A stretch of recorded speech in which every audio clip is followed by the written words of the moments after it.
అయితే ముఖ్యమంత్రి గారి మాటల వెనకాల ఆక్రోశము బాధ వేరే ఉన్నది. ఏంది వేరేది? మొన్ననే మనం చూసినాం 400 ఎకరాలు కంచగచ్చిబౌలి భూముల్ని కుదోబెట్టి 10,000 కోట్ల రూపాయలను అప్పుగా తీసుకొని రావడం జరిగింది. యావత్ ప్రపంచం ముందు తెలంగాణ పరువు తీసినటువంటి ఉదంతాన్ని కూడా చూసినాం. అక్కడ ఉన్నటువంటి నెమళ్లను చెట్లను అన్నిటినీ నాశనం చేస్తే ప్రపంచవ్యాప్తంగా ఉన్న పర్యావరణవేత్తలందరూ కూడా బాధపడ్డ విషయం చూసినాం. మరి ఎందుకంత పట్టుదల?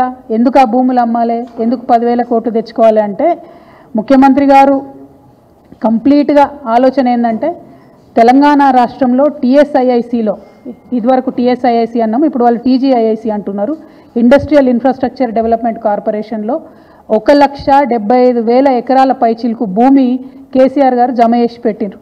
కేవలం హైదరాబాద్లో కాదు, జిల్లాలలో ఉన్నటువంటి అన్ని కేంద్రాలలో కూడా ఫ్యూచర్లో ఇండస్ట్రియల్ ఎక్స్పాన్షన్ కోసం అని చెప్పి టీఎస్ఐఐసిని ఒక స్ట్రాంగ్ పవర్ఫుల్ ఎంటిటీగా తయారు చేసి పెట్టిండ్రు.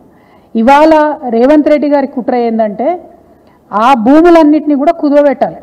కంచగచ్చిబౌలి శాంపుల్ మాత్రమే 1,75,000 ఎకరాల తెలంగాణ వ్యాప్తంగా ఉన్న భూముల్ని కుదవబెట్టడానికి ఒక మంచి కుట్రపూరితమైనటువంటి స్కెచ్ రేవంత్ రెడ్డి గారు తయారు చేసుకున్నారు. మరి తయారు చేసుకున్నారు, కానీ ఆ విషయాన్ని ప్రజల నుంచి దాచిపెట్టాలనేటటువంటి ప్రయత్నం చేస్తున్నారు. మీ అందరికి కూడా తెలుసు, నా దగ్గర నిర్దిష్టమైనటువంటి ఆధారాలు లేకపోతే నేను మాట్లాడను. ఇవాళ నా చేతిలో ప్రభుత్వం ఇచ్చినటువంటి జీవో నంబర్ 12 ఉన్నది. GO number 12. ఈ జీవో ఏప్రిల్ 11వ తారీఖున ఇచ్చిర్రు ఈ సంవత్సరంలో. కానీ ఇది మీకు ఎక్కడ ప్రభుత్వ వెబ్సైట్లో కనబడదు, ఇండస్ట్రియల్ ఇన్ఫ్రాస్ట్రక్చర్ కార్పొరేషన్ వెబ్సైట్లో కనబడదు, ఎక్కడ కూడా కనబడదు. ఎందుకు ఇంత రహస్యం? ఎందుకోసం దాచిపెట్టినరు? ఏమున్నది ఈ జీవోలా? ఇది చెప్పడానికే నేను ఇవాళ తెలంగాణ ప్రజల ముందుకు రావడం జరిగింది. ఈ జీవోలో ఏం చెప్తుందంటే ప్రభుత్వము ఇప్పటి వరకు Telangana state industrial infrastructure corporation అనేటటువంటిది ఒక ప్రైవేట్ లిమిటెడ్ కంపెనీగా ఉన్నది. ఇప్పుడు దాన్ని రేవంత్ రెడ్డి గారి ప్రభుత్వం నిర్ణయం తీసుకొని పబ్లిక్ లిమిటెడ్ కంపెనీ కింద మార్చడం జరిగింది. మరి ఏం మార్పు వస్తుంది ప్రైవేట్ లిమిటెడ్ కంపెనీ నుంచి పబ్లిక్ లిమిటెడ్ కంపెనీ చేస్తే అంటే ఇంకా 1,000 కోట్లు ఎక్కువ రుణాలు తీసుకొచ్చేటటువంటి అవకాశం ఉంటుంది. మొత్తం తెలంగాణలో ఉన్నటువంటి 1,75,000 ఇండస్ట్రియల్ ఐడెంటిఫైడ్ భూములు ఏవైతే ఉన్నాయో వాటిని అన్నిటినీ కూడా స్టాక్ ఎక్స్చేంజ్లో కుదవబెట్టేటటువంటి అవకాశం వస్తుంది. అందుకోసమే ప్రైవేట్ లిమిటెడ్ కంపెనీ ఉన్నటువంటి టీఎస్ఐఐసిని ఇలా పబ్లిక్ లిమిటెడ్ కంపెనీగా రేవంత్ రెడ్డి గారు మార్చడం జరిగింది. మార్చడంతోనే దీంట్లో ఏమొచ్చింది, ఇదే జీవోలో చెప్తారు.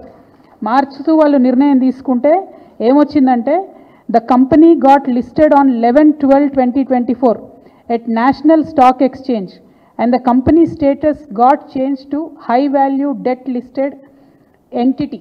అంటే హై వాల్యూలో డెట్ తీసుకోవడానికి, అప్పులు తీసుకోవడానికి, 1,000 కోట్ల అప్పులు తీసుకోవడానికి ద్వారాలు తెరిచినటువంటి ప్రభుత్వం కాంగ్రెస్ ప్రభుత్వం, తెరిచినటువంటి ముఖ్యమంత్రి గారు రేవంత్ రెడ్డి గారు. ఇవాళ నేను రేవంత్ రెడ్డి గారిని అడుగుతా ఉన్నా, మీరు ఒకవేళ ప్రైవేట్ లిమిటెడ్ కంపెనీ నుంచి పబ్లిక్ లిమిటెడ్ కంపెనీ చేస్తే పబ్లిక్ దగ్గర ఈ విషయం ఎందుకు దాచిపెట్టినరు? నెల రోజులైతే ఈ విషయాన్ని, ఈ జీవోను ఎందుకు మీరు వెబ్సైట్లో పెడతలేరు? ఎందుకు మీరు ఎక్కడ సమావేశాల్లో చెప్తలేరు?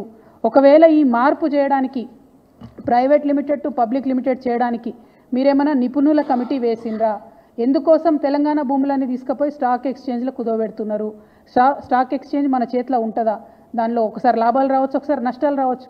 ఒకవేళ నష్టం వస్తే తెలంగాణలో మనం జమ చేసి పెట్టుకున్నటువంటి 1,75,000 ఎకరాలు వాటి భవితవ్యం ఏంటిది? మన పిల్లల భవిష్యత్ ఎట్లా? రేపు ఎవరైనా కొత్తగా పెట్టుబడులు పెడదామని వస్తే వాళ్ళకి ఏం భూములు ఇస్తాం, మనము ఎట్లా ఫెసిలిటీస్ క్రియేట్ చేస్తాము? అంటే మీరు తెలంగాణ రాష్ట్ర భవిష్యత్తు మీద ఏమాత్రం ఆలోచన లేకుండా డైరెక్ట్గా పబ్లిక్ లిస్టెడ్ కంపెనీ చేసి దీన్ని స్టాక్ ఎక్స్చేంజ్లో లిస్ట్ చేయడం అన్నది చాలా దారుణం. ఈ విషయాన్ని ప్రజలకు చెప్పకపోవడం అన్నది మరింత దారుణం. నేను ఇవాళ ప్రశ్నిస్తూ ఉన్నాను, మీరు ఎందుకు ఈ మార్పు చేసిండ్రు? మార్పు చేసినట్టయితే ప్రజలకు ఎందుకు చెప్తలేరు? ఇంత రహస్యం ఏమున్నది ఈ జీవోలో అన్నది నేను అడుగుతా ఉన్నాను. Please subscribe .news